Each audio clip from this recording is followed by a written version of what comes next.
નમસ્કાર વિદ્યાર્થી મિત્રો, માન મેથ્સ એકેડમીની ધોરણ 10 ગણિતના પ્રકરણ 4નો ભાગ 3ની શ્રેણીમાં આપણે આગળ વધી રહ્યા છીએ.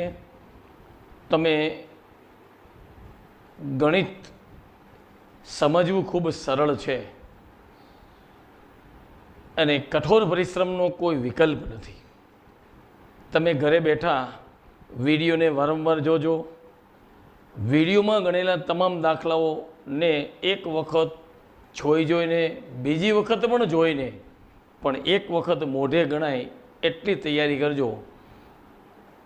ગણિત 100% સહેલું છે. ભાગ 3ની અંદર આપણે અત્યારે આ વખતે દ્વિઘાત સમીકરણનો ઉકેલ ભાગ 2માં અવયવની રીતે મેળવો. દરેક દ્વિઘાત સમીકરણના અવયવ પડે એ જરૂરી નથી, કદાચ અવયવ ન પણ પડતા હો તો દ્વિઘાત સમીકરણના ઉકેલ માટેની અવયવ પછીની એક રીત છે પૂર્ણ વર્ગની રીત, અને અથવા સૂત્રની રીત પણ કહી શકાય. તો પૂર્ણ વર્ગની રીત એટલે તો કે તમને આપેલું દ્વિઘાત સમીકરણ છે એને તમારે પૂર્ણ વર્ગ પદાવલી બનાવવાની છે. વિદ્યાર્થી મિત્રો, 8મા ધોરણની અંદર પૂર્ણ વર્ગ પદાવલીના અવયવ એ આવી ગયેલી વ્યવસ્થા છે. ફરી વખત હું તમને સમજાવી દઉં કે પદાવલી પૂર્ણ વર્ગ હોય, પદાવલી પૂર્ણ વર્ગ હોય, કોઈ પણ પદાવલી પૂર્ણ વર્ગ હોવા માટેની 3 શરત છે. જે શરત છે એમાંની એક શરત છે કે પદાવલીને 3 પદ હોય. જો આપેલી પદાવલી છે એને 3 પદ હોય. દાખલા તરીકે એક પદાવલી લખું છું, a² + 2ab + b², અને બીજી પદાવલી લખું છું a² - 2ab + b². બીજી શરત છે એનું પ્રથમ પદ અને અંતિમ પદ પૂર્ણ વર્ગ હોવા જોઈએ. પૂર્ણ વર્ગ હોવા જોઈએ. પૂર્ણ વર્ગ પદ એને જ કહેવાય કે જેનું વર્ગમૂળ નીકળતું હોય. દાખલા તરીકે 1, 4, 9, 36, 16, 25, 49, 64, 81 આ બધા જ પૂર્ણ વર્ગ પદ છે જેના વર્ગમૂળ નીકળે છે. અને એનું મધ્યમ પદ વત્તા અથવા ઓછા પ્રથમ પદનું વર્ગમૂળ એને ગુણ્યા અંતિમ પદનું વર્ગમૂળના ડબલ હોવા જોઈએ. જો આ 3 શરત સાચી હોય તો જ એ પદાવલી પૂર્ણ વર્ગ પદાવલી છે. દાખલા તરીકે આ રકમ છે, આ પદાવલી પૂર્ણ વર્ગ છે કે નહીં એ નક્કી કરો પહેલાં. તો શું છે પહેલી કન્ડિશન? જોઈને જ ખબર પડે કે એને 3 પદ હોવા જોઈએ. જો પહેલી શરત છે 3 પદ છે 3 પદ. બીજી શરત પ્રથમ પદ અને અંતિમ પદ પૂર્ણ વર્ગ હોવા જોઈએ.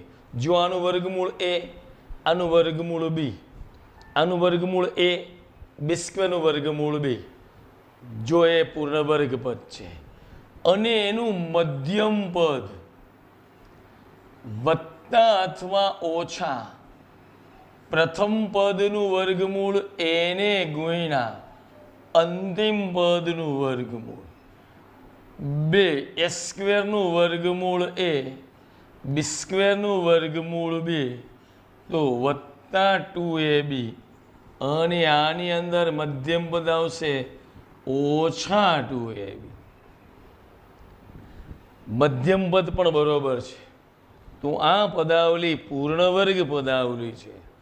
પદાવલી પૂર્ણ વર્ગ છે એમ આપણને ખબર પડે એટલે એના અવયવ કેમ પાડવાના?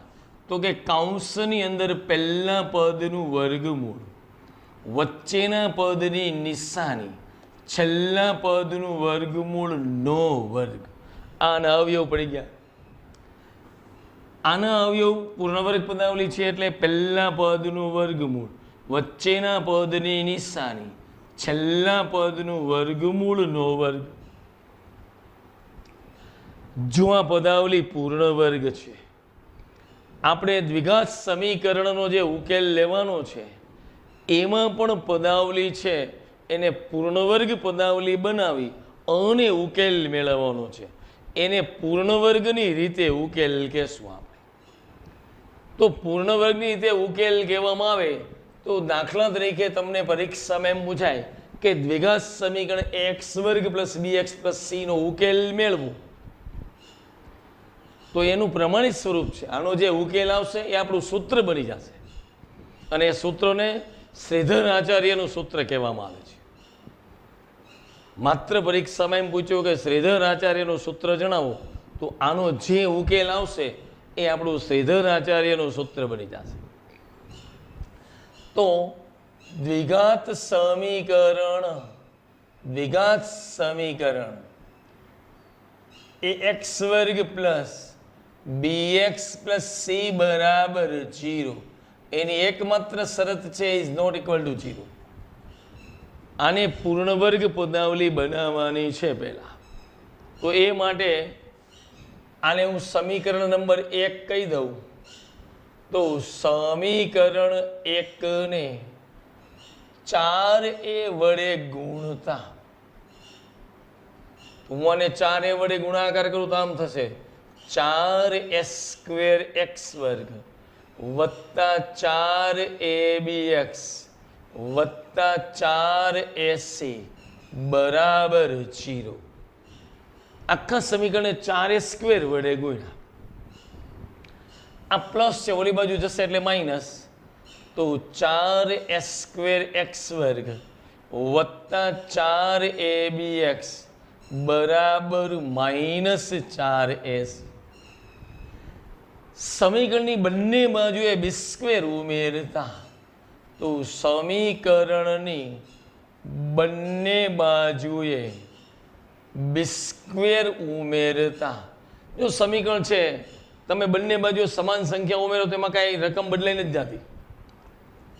તો 4s² x વર્ગ વત્તા 4abx વત્તા b² બરાબર b² -4ac. જો આ રકમ પૂર્ણ વર્ગ પદાવલી બની ગઈ, આ શરતનું ઈ પાલન કરે છે. એને 3 પદ છે. પહેલા પદનું વર્ગમૂળ નીકળે છે 2ax, અંતિમ પદનું વર્ગમૂળ b² નું b, બંનેનો ગુણાકાર 2abx ના ડબલ 4abx. આ પદાવલી પૂર્ણ વર્ગ પદાવલી છે. તો એના અવયવ પહેલા પદનું વર્ગમૂળ, વચ્ચેના પદની નિશાની, છેલ્લા પદનું વર્ગમૂળ નો વર્ગ બરાબર b² -4ac. આ વર્ગ છે, ઓલી બાજુ જાય એટલે વર્ગમૂળ. તો 2ax પ્લસ b બરાબર વર્ગમૂળની અંદર b² -4ac. કોઈ પણ સંખ્યાનું જ્યારે વર્ગમૂળ લેવાનું આવે ત્યારે શક્ય છે એ પ્લસ પણ હોય અને માઇનસ પણ હોય. દાખલા તરીકે -3નો વર્ગ 9 થાય અને +3નો વર્ગ 9 થાય. તો એનું વર્ગમૂળ લ્યો 9નું, ત્યારે શક્ય છે -3 પણ હોય અને +3 પણ હોય. પ્લસ બી છે, ઓલી બાજુ જાય તો માઇનસ. તો x બરાબર -b ± વર્ગમૂળની અંદર b² -4ac ના છેદમાં 2a. આ પ્લસ બી છે આ બાજુ આવે એટલે માઇનસ, ગુણાકારમાં છે ભાગાકારમાં. પ્લસ ઓર માઇનસ છે એટલે બે જવાબ છે. એટલે કે x બરાબર -b વર્ગમૂળની અંદર બી સ્ક્વેર માઇનસ 4ac ના છેદમાં 2a અથવા તો x બરાબર માઇનસ બી પ્લસ વર્ગમૂળની અંદર બી સ્ક્વેર માઇનસ 4ac ના છેદમાં 2a. આ બંને બીજ x છે એને હું નામ આપી દઉં અલગ અલગ, તો એક આલ્ફા છે ને એક બીટા છે. તો સમીકરણના બીજ કૌંસમાં ઉકેલ આલ્ફા તથા બીટા હોય તો આલ્ફા બરાબર માઇનસ બી માઇનસ વર્ગમૂળની અંદર બી square minus 4ac upon 2a અથવા બીટા બરાબર માઇનસ બી પ્લસ વર્ગમૂળની અંદર બી square minus 4ac upon 2a. આને શ્રીધર આચાર્યનું સૂત્ર કહેવામાં આવે છે. હવે બી સ્ક્વેર માઇનસ 4ac શું છે? તો કે દ્વિઘાત સમીકરણ જે છે એક્સ વર્ગ પ્લસ બીએક્સ પ્લસ સી બરાબર 0 માં બી સ્ક્વેર માઇનસ 4ac તો બધા અચળાંકો છે. જો બી એટલે તો કે એક્સનો સહગુણક છે, એ એટલે એક્સ વર્ગનો સહગુણક છે, સી એટલે અચળપદ છે. તો સહગુણકોનું વર્ગમૂળ પ્લસ પણ હોઈ શકે અને માઇનસ પણ હોઈ શકે. તો વર્ગમૂળ 0 હોય તો વર્ગમૂળ 0નું નીકળશે, ધન સંખ્યાનું વર્ગમૂળ નીકળશે. પણ જો આનો જવાબ ઋણ સંખ્યા હોય તો એનું વર્ગમૂળ ન નીકળે. એટલે કે બી સ્ક્વેર માઇનસ 4ac છે એ દ્વિઘાત સમીકરણના ઉકેલ છે એનું વિવેચન કરનાર ગણાય છે, અને એટલા માટે એને વિવેચક કહેવામાં આવે છે. તો બી સ્ક્વેર માઇનસ 4ac ને વિવેચક તરીકે પણ ઓળખવામાં આવે છે. એટલે કે વિવેચક ડેલ્ટા ડી બરાબર બી સ્ક્વેર માઇનસ 4ac. એક વખતના ગણિતની અંદર દ્વિઘાત સમીકરણના ચેપ્ટરમાં ડેલ્ટા વિવેચકને ડેલ્ટા કહેવામાં આવતું, અને ડેલ્ટાની નિશાની આ પ્રમાણે હતી 2002 પહેલાના ગણિત. ત્યાર પછીના ગણિતની અંદર આ ડી કહેવામાં આવ્યો છે, ડી ડેલ્ટા ફોર ડી બરાબર બી સ્ક્વેર માઇનસ 4ac. અને આ વખતના નવા ગણિતની અંદર તમારે નથી ડેલ્ટાની નિશાની નથી ડીની નિશાની, માત્ર બી સ્ક્વેર માઇનસ 4ac. તો બી સ્ક્વેર માઇનસ 4ac એ દ્વિઘાત સમીકરણના બીજની ચર્ચા કરે છે કે એને બીજ છે તો કેવા પ્રકારના બીજ છે. તો એના આધારે આપણે કેટલીક વાર લઈએ કે દ્વિઘાત સમીકરણ ax વર્ગ પ્લસ bx પ્લસ સી બરાબર 0 એની એકમાત્ર શરત છે a is not equal to 0. દ્વિઘાત સમીકરણ જે છે એ x વર્ગ પ્લસ bx પ્લસ સી બરાબર 0 એની એકમાત્ર શરત a is not equal to 0.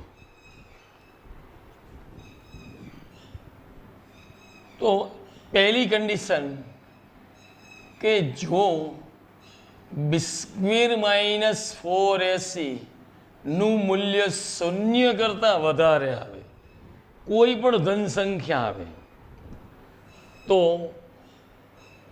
દ્વિઘાત સમીકરણને બે ભિન્ન વાસ્તવિક ઉકેલ છે. પહેલી કન્ડિશન. જો તમને એમ કહેવામાં આવે કે દ્વિઘાત સમીકરણને બે ભિન્ન વાસ્તવિક ઉકેલ છે તો સમજી લેવાનું b square minus 4ac greater than 0.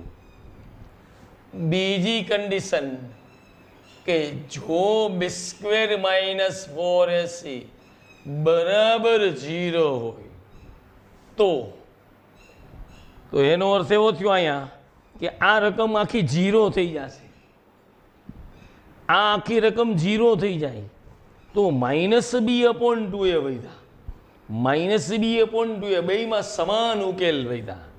એટલે કે દ્વિઘાત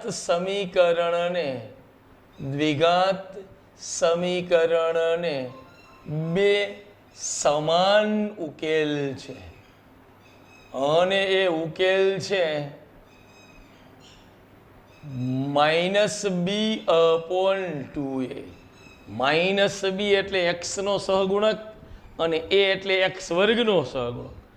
પણ શરત માત્ર એટલી કે b² - 4ac નું મૂલ્ય શૂન્ય થવું જોઈએ, એટલે કે પદાવલી પૂર્ણ વર્ગ પદાવલી હોય તો જ એના સમાન ઉકેલ હોય. ત્રીજી કન્ડિશન કે જો b² - 4ac <0 હોય તો દ્વિઘાત સમીકરણ ને વાસ્તવિક ઉકેલ નથી, એને ઉકેલ જ નથી. આલેખની બાબતમાં જો તમને વાત કરું, આલેખના મુદ્દાને ધ્યાનમાં રાખીને, તો જો આવી પોઝિશન હશે તો યાદ રાખો એનો આલેખ આમ જ હશે દ્વિઘાત સમીકરણનો.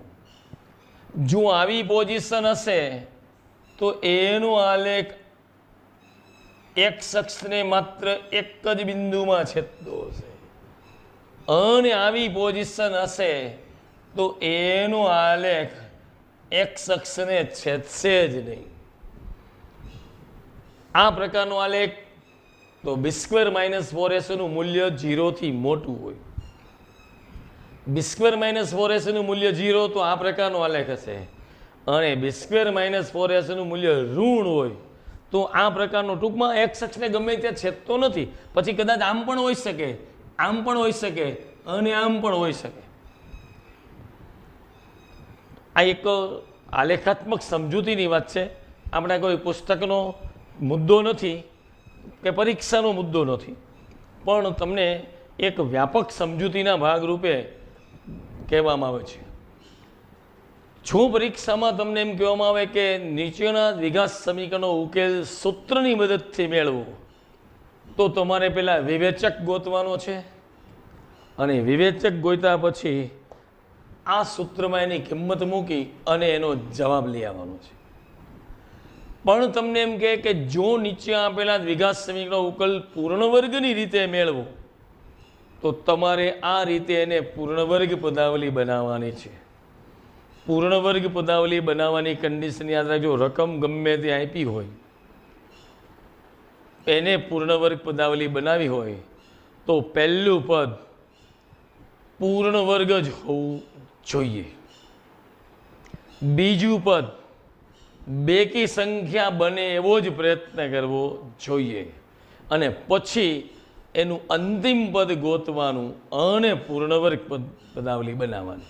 આપણે એક બે એક્ઝામ્પલ જોઈએ કે હું કેવી રીતે પૂર્ણ વર્ગ પદાવલી બનાવું છું, અને એ પૂર્ણ વર્ગ પદાવલીને બનાવ્યા પછી તમે એ પ્રકારે દાખલા જાતે ગણજો. તો આપણે સ્વાધ્યાય 4.3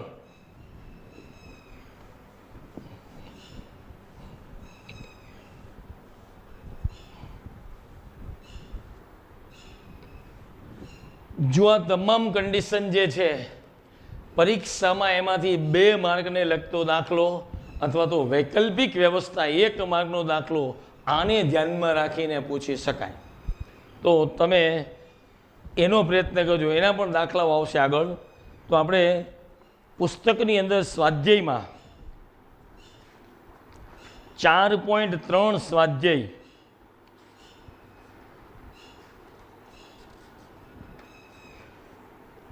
પાના નંબર 73 નીચે આપેલ દ્વિઘાત સમીકરણ ક્વોડ્રિક ઇક્વેશન ના બીજ શક્ય હોય તો પૂર્ણ વર્ગની રીતે મેળવો. જો તમને પૂર્ણ વર્ગની રીતે જ ઉકેલ મેળવવાનો કીધો છે તો પૂર્ણ વર્ગની રીતે જ ઉકેલ મેળવો, તો જ તમને એના માર્ક મળશે, અન્યથા એના માર્ક મળશે નહીં.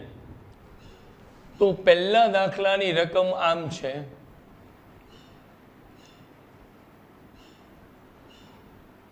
(2x² - 7x + 3 = 0. જો આના અવયવ પડે છે પણ અવયવની રીતે ઉકેલ મેળવશો તો માર્ક નહીં આપવામાં. આ પૂર્ણ વર્ગથી ઉકેલ મેળવવાનો છે, એટલે કે આ પદાવલીને મારે પૂર્ણ વર્ગ પદાવલી બનાવવી છે. તો પૂર્ણ વર્ગ પદાવલી બનાવવા માટે પહેલી કન્ડિશન, પહેલું પદ પૂર્ણ વર્ગ હોવું જોઈએ. પહેલું પદ 2x વર્ગ પૂર્ણ વર્ગ નથી. તો એને બનાવવા માટે આખા સમીકરણને 2 વડે ગુણાકાર કરો. તો સમીકરણને 2 વડે ગુણતા, તો 2 વડે ગુણાકાર કરો તો 2 દુ 4x વર્ગ માઇનસ 14x વત્તા 6 બરાબર 0. જો પહેલું સોપાન પ્રથમ પદને પૂર્ણ વર્ગ બનાવવાનું છે, બની ગયું.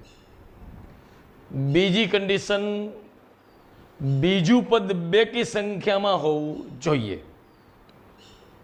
જો ન હોય તો આખા સમીકરણને 4 વડે ગુણી નાખો એટલે બેકી સંખ્યામાં આવી જશે. તમને એમ થશે કે સાહેબ શું કામ 4 વડે? કારણ તો કે 4 પૂર્ણ વર્ગ છે, પહેલું પદ તો પૂર્ણ વર્ગ જ રહેવું જોઈએ. હવે શું તો કે આનું અંતિમ પદ છે ને એ યોગ્ય નથી, તો અંતિમ પદ ગોતવાનું છે. તો અંતિમ પદ ગોતવા માટેનું સૂત્ર છે અંતિમ પદ બરાબર મધ્યમ પદનો વર્ગ છેદમાં 4 ગુણ્યા પ્રથમ પદ. તો મધ્યમ પદ છે -14x ગુણ્યા -14x છેદમાં 4 ગુણ્યા 4x વર્ગ. જો x વર્ગ કેન્સલ, 7 દુ 14 2, 7 દુ 14 2, માઇનસ માઇનસ પ્લસ 27 49 ના છેદમાં 4. ખરેખર આનું અંતિમ પદ 49 ના છેદમાં 4 હોવું જોઈએ. તો 4x વર્ગ માઇનસ 14x વત્તા 49 ના છેદમાં 4. હવે તમને 4 નડે છે, તમને એમ થાય સાહેબ અપૂર્ણાંક ક્યાંથી તમે લઈ આવ્યા? તો કાંઈ વાંધો નહીં, આપણું જે સમીકરણ છે એને તમે 4 વડે ગુણી નાખો તો ચાલશે. અથવા તો અહીંયા +6 છે, અહીંયા 49 4 છે, ખરેખર 6 હોવા જોઈએ. તો 49 ના છેદમાં 4 વત્તા y બરાબર 6. આ પ્લસ છે, ઓલી બાજુ જાય તો માઇનસ 6 માઇનસ 49 ના છેદમાં 4. 6 ચોક 24 માઇનસ 49 ના છેદમાં 4 માઇનસ 25 ના છેદમાં 4. હું અહીંયા આમ લખી નાખું -25 ના છેદમાં 4 એટલે 0 આવી જાય. તમને સ્વાભાવિક પ્રશ્ન એમ થશે કે છેદ અપૂર્ણાંક આવ્યું તો અમને બીક લાગે છે, અઘરું લાગે છે. કાંઈ વાંધો નહીં, આખા સમીકરણને 4 વડે ગુણી નાખો તો ચોકે ચોકે 16x વર્ગ 14 ચોકું 56x વત્તા 49 માઇનસ 25 બરાબર 0. જો આ પૂર્ણ વર્ગ પદાવલી છે અને આ પદ પૂર્ણ વર્ગ છે, તો આના અવયવ પહેલાનું વર્ગમૂળ, વચ્ચેના પદની નિશાની, છેલ્લાનું વર્ગમૂળ અને 5નો વર્ગ. બે પદ, બંને પદ પૂર્ણ વર્ગ અને વચ્ચેની નિશાની માઇનસ એટલે તફાવતના અવયવ 4x માઇનસ 7 વત્તા 5 અને 4x માઇનસ 7 માઇનસ 5 એટલે કે 4x માઇનસ 2 અને 4x માઇનસ 12 બરાબર 0. આમાંથી બે સામાન્ય, આમાંથી બે સામાન્ય, બેમાંથી બે બે સામાન્ય, 2x-1 અને સોરી આમાંથી 4 સામાન્ય, x-4 બરાબર 0. જો અહીંથી બે સામાન્ય, અહીંથી 4 સામાન્ય, 4 દુ 8 ગુણાકારમાં છે, ઓલી બાજુ છે એટલે ભાગાકારમાં નીકળી જશે. તો 2x-1 0 છે અથવા તો x-4 0 છે. x બરાબર 1/2 અથવા x બરાબર 4. જો આ પૂર્ણ વર્ગની રીતે ઉકેલ છે. હવે તમને પ્રશ્ન એમ થશે કે સાહેબ આ અપૂર્ણાંકમાં જવાબ મારે નથી લાવવો, તો શું કરવાનું? તો કે એટલા માટે અપૂર્ણાંકમાં જવાબ યોગ્ય નથી તો કે આખા સમીકરણને તમે 4 વડે ગુણી નાખો, જે આપણા સૂત્રમાં ગણ્યું હતું. તો આ આખા સમીકરણને ફરી વખત લઉં છું, દાખલો એમને રાખું છું, બીજી રીત છે, કોઈ અઘરી નથી. આને 4 વડે ગુણો તો ચોકે ચોકે 16x² 56x વત્તા 24 બરાબર 0.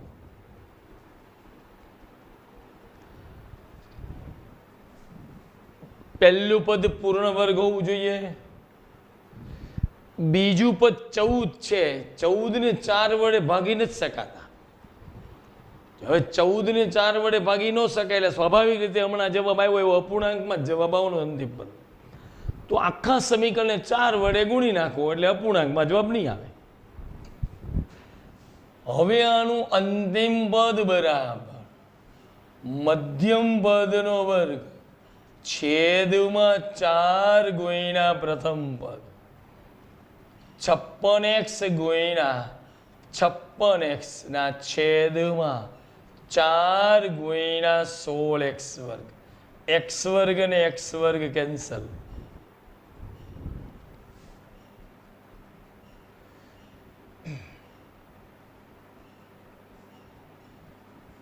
4 દુ 8 અને 8 સત્તા 56, 8 સત્તા 56, 7 49. તો 16x² માઇનસ 56x વત્તા 49 ખરેખર છે 24, મૂક્યા 49. બંને નિશાની સમાન છે તો 49 માંથી 24 બાદ માઇનસ 25 બરાબર 0. જો આ રકમ અહીંયા આવી ગઈ અને અપૂર્ણાંક નીકળી ગયો, આ પૂર્ણ વર્ગ પદાવલી છે, આ પદ અલગ છે. તફાવતના અવયવ એકવાર વત્તા અને એકવાર ઓછા. આ પ્રકારના ઉકેલને પૂર્ણ વર્ગની રીતે ઉકેલ મેળવો કહેવાય. બીજો દાખલો લઈએ આપણે, જેની રકમ આ પ્રકારે છે. ત્યાં સુધીમાં ઓલા દાખલા ઉપર તમે નજર નાખજો કે પૂર્ણ વર્ગની રીતે દાખલાનો ઉકેલ કેવી રીતે આવ્યો. ત્યાં બીજા દાખલાની રકમ આમ છે કે 2x² વત્તા x માઇનસ 4 બરાબર 0.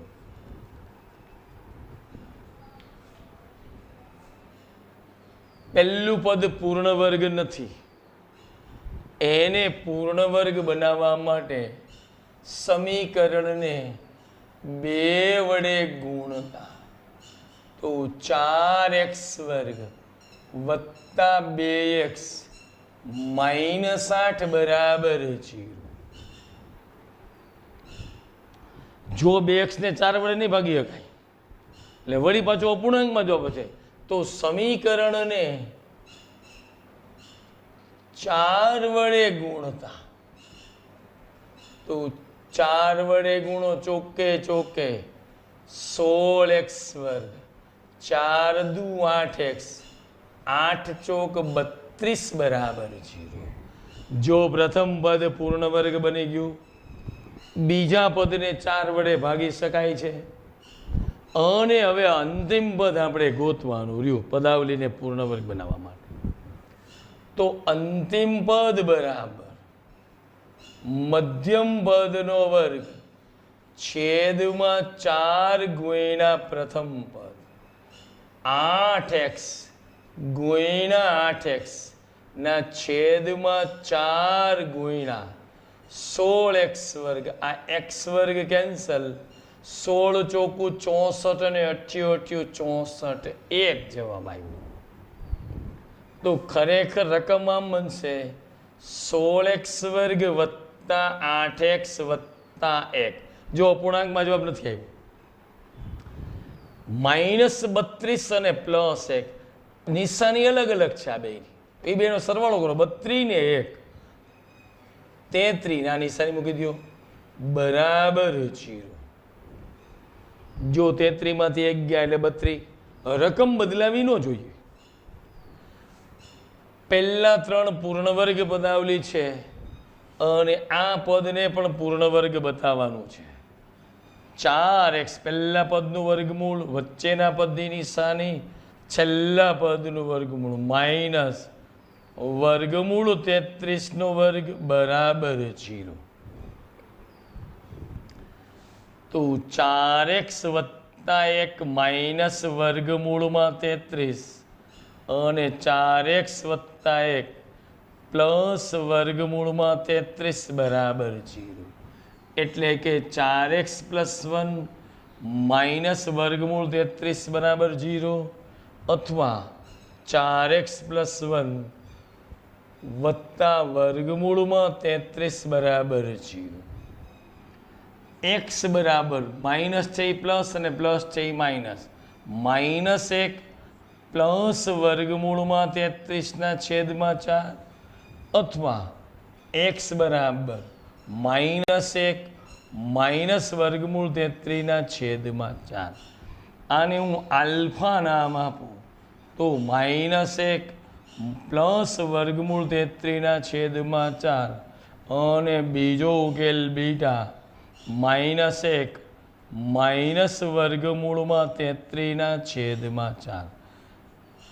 પૂર્ણ વર્ગની રીતે ઉકેલ. જુવાના અવયવ નથી પડતા. 4 દુ 8 ગુણાકાર 8 ને બાદબાકી 1 થાય જ નહીં. તો એનો ઉકેલ તમારે પૂર્ણ વર્ગથી જ મેળવવો પડે અથવા તો શ્રીધર આચાર્યનું સૂત્રની રીતે તમારે ઉકેલ મેળવવો પડે. એના પછી ત્રીજા દાખલાની રકમ 4x વર્ગ વત્તા 4 વર્ગમૂળમાં 3x વત્તા 3 બરાબર 0. જો પહેલું પદ પૂર્ણ વર્ગ છે, બીજા પદને 4 વડે ભાગી શકાય છે, તો સીધું જ તમે અંતિમ પદ બરાબર અપ બરાબર મધ્યમ પદનો વર્ગ છેદમાં 4 ગુણ્યા પ્રથમ પદ. તો 4 વર્ગમૂળમાં 3 ગુણ્યા 4 વર્ગમૂળમાં 3 x ગુણ્યા 4 વર્ગમૂળમાં 3x ના છેદમાં 4 ગુણ્યા 4x વર્ગ. જો 4 4 કેન્સલ, x વર્ગ કેન્સલ, વર્ગમૂળમાં 3 ગુણ્યા વર્ગમૂળમાં 3 એટલે 3. અંતિમ પદ છે જ એટલે કે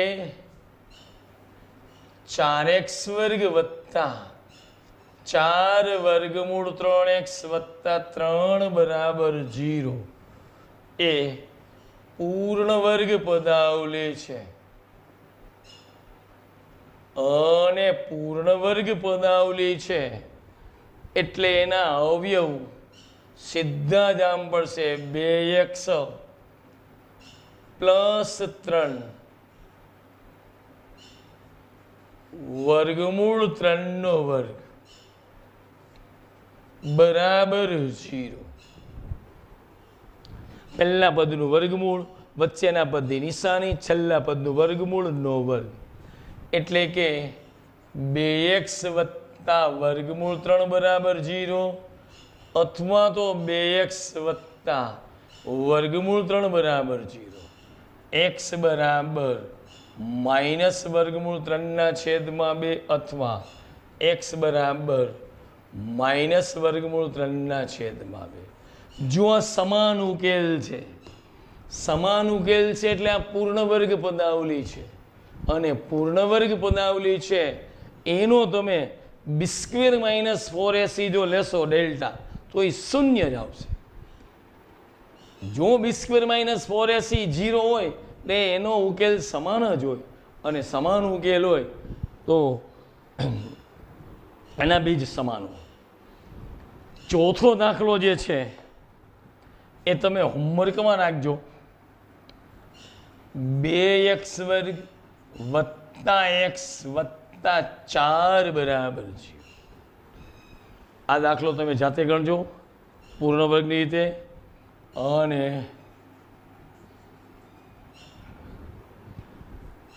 વિદ્યાર્થી મિત્રો, દ્વિઘાત સમીકરણના ઉકેલ માટેની પૂર્ણ વર્ગની રીતના દાખલાઓ અને વ્યાપક સ્વરૂપને પૂર્ણ વર્ગમાં ફેરવી અને એનું આપણે સૂત્ર તારવેલું છે, અને એ સૂત્રને શ્રીધર આચાર્યનું સૂત્ર કહેવાય. પરીક્ષામાં 4 માર્કે 3 માર્કમાં પૂછાય કે દ્વિઘાત સમીકરણ x² + bx + c બરાબર 0નો ઉકેલ મેળવો, તો આપણે જે પહેલું વહેલું સૂત્ર મેળવેલું આલ્ફા અને બીટાવાળું, એ આખો જવાબ એ સંપૂર્ણ આપેલો છે. વારંવાર દાખલા કરજો, રિપીટ કરજો, અને આ દાખલાઓ એ તમારે આ વખતે ભણવામાં નવી સિસ્ટમ છે ઉકેલ મેળવવાની. તો આ દાખલાને વિડીયોને વારંવાર જોઈ અને તમારી જાતે મહેનત કરજો. બાકી તો કઠોર પરિશ્રમનો કોઈ વિકલ્પ નથી. જે લોકોને મહેનત કરવી છે એ કોઈ પણ સંજોગોમાં મહેનત કરે છે. કુદરતે બધાને પૈસા વધારે કે ઓછા આપેલા હશે, પણ ગરીબ કે શ્રીમંતને સમય તો 24 કલાકનો જ આપેલો છે. એટલે સમય તમારી પાસે છે, અત્યારે તમારે સમજવા અને શીખવાનો સમય છે. તમે શીખો, વિડીયોને વારંવાર શેર કરો, વધારે વધારે સબસ્ક્રાઈબ કરો, એ જ મારી મોટામાં મોટી સફળતા છે. આભાર. આવતીકાલે નવા વિભાગ સાથે ભાગ 4માં દ્વિઘાત સમીકરણનો ઉકેલ સૂત્રની રીતે આપણે મેળવશું. આભાર.